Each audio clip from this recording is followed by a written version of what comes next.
भगवत गीता के नाम कुछ पल हर सुबह शाम चैनल में यह अनाम आवाज एक बार फिर आप सबों का स्वागत और अभिनंदन करती है।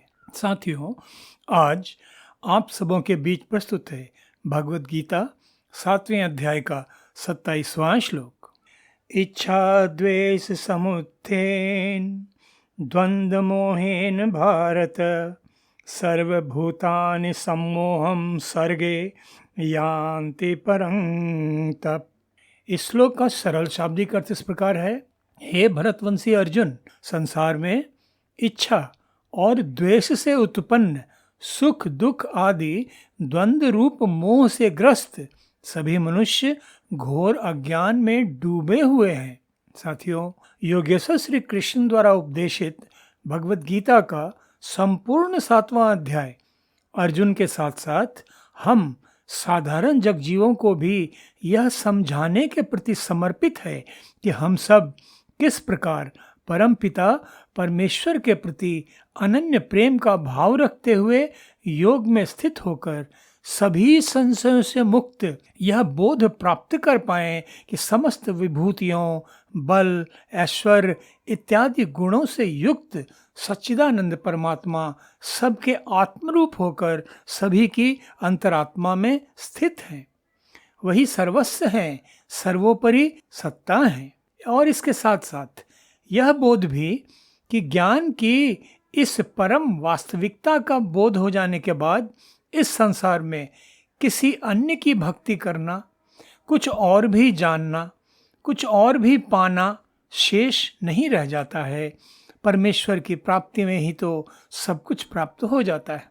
योगेश्वर श्री कृष्ण ने माला का उदाहरण देते हुए अर्जुन को यह भी समझाया कि इस संपूर्ण सृष्टि में वे उसी प्रकार समाये हुए हैं जैसे किसी रत्न जड़ित माला में धागा ही सभी रत्नों, मणिमाणिक्यों इत्यादि को धारण किए रहता है, किंतु नजर नहीं आता। देखने वालों को माला में गुथे मणिमाणिक्य ही प्रत्यक्ष नजर आते हैं, उन सब को धारण करने वाला धागा नजर नहीं आता। साथियों, योगेश्वर श्री कृष्ण द्वारा अर्जुन के समक्ष किए गए इस रहस्योद्घाटन के बाद मन में सहज ही यह प्रश्न उत्पन्न होता है कि जब परमात्मा परमेश्वर सर्वव्यापक हैं, सब में समाये हुए हैं, तो फिर वे सबको नजर क्यों नहीं आते?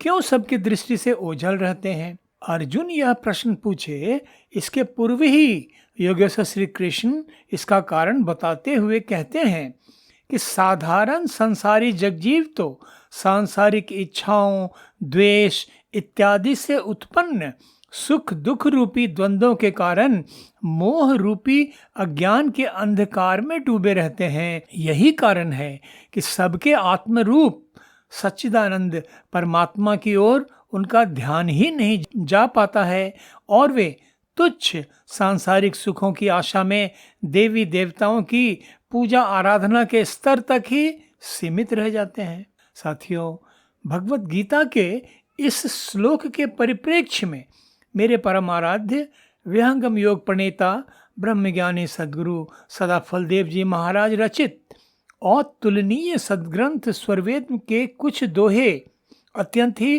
प्रासंगिक हैं और अनायास ही मेरे मानस पटल पर उभर आते हैं। सद्गुरु सदाफल देव जी महाराज ने स्वरवेद में कहा, इच्छा दुख का रूप है, उठती वासना धार, इच्छा में सब कर्म हैं, शुभ अरु अशुभ विचार। फिर उन्होंने कहा, सुख दुख द्वेष प्रकृति से शुद्ध आत्मगुण नाही, इच्छा ज्ञान प्रयत्न है, चेतन धर्म समाहे। और उन्होंने कहा, प्रभु से अन्य इच्छा नहीं, प्रभु से अन्य इच्छा नहीं, इच्छा दुख कर मूल, विविध विपदा द्वंद्व में इच्छा भ्रम जग शूल।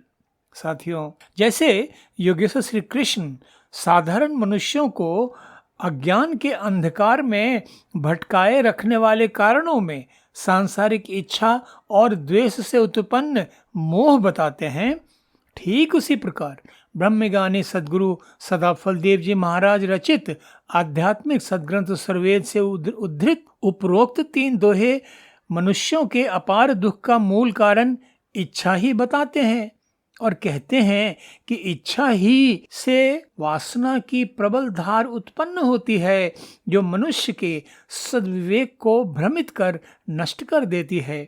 सांसारिक इच्छाओं के कारण मन में उत्पन्न होने वाले शुभ अशुभ विचार ही तो कर्म बनकर मनुष्य के बंधन का कारण बन जाते हैं।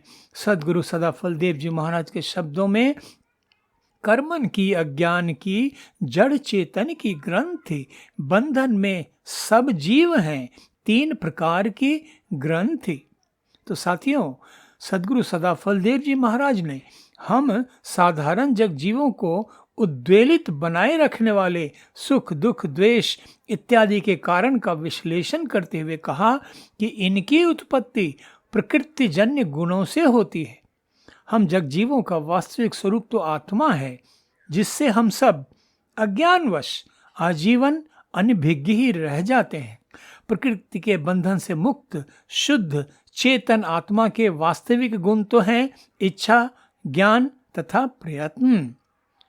यहाँ जब सद्गुरुदेव शुद्ध आत्मा के गुणों में इच्छा की भी चर्चा करते हैं तो हमें भ्रमित नहीं होना चाहिए।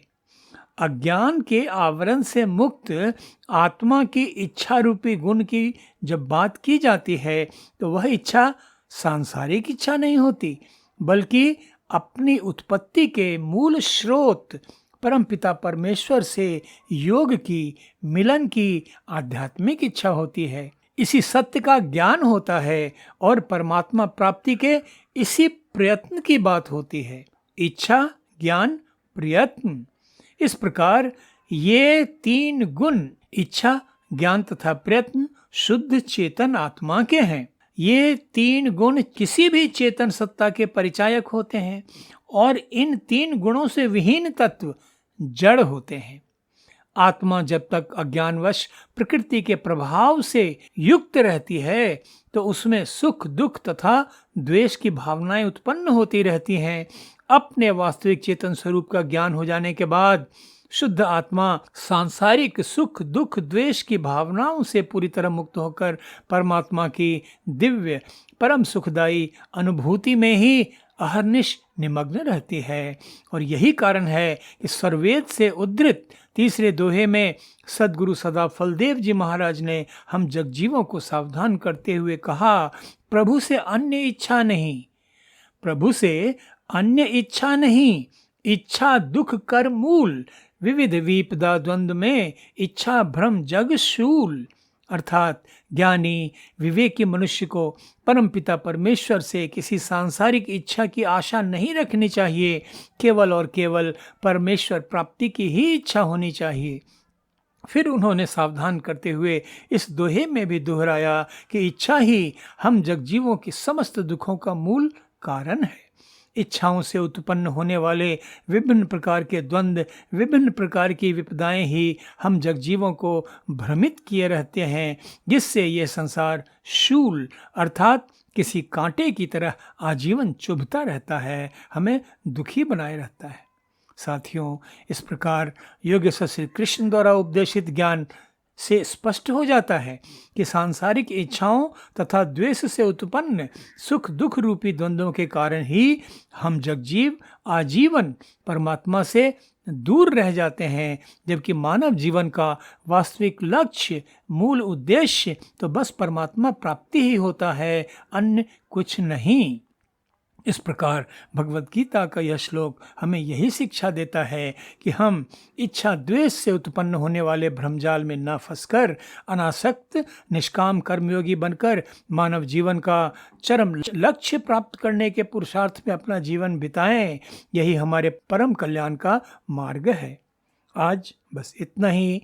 भगवद गीता 7वें अध्याय के अगले श्लोक के अर्थ तथा व्याख्या के साथ शीघ्र ही फिर आप सबों के बीच उपस्थित होऊंगा। तब तक आप सबों के लिए अशेष मंगल कामनाएं। धन्यवाद। नमस्कार।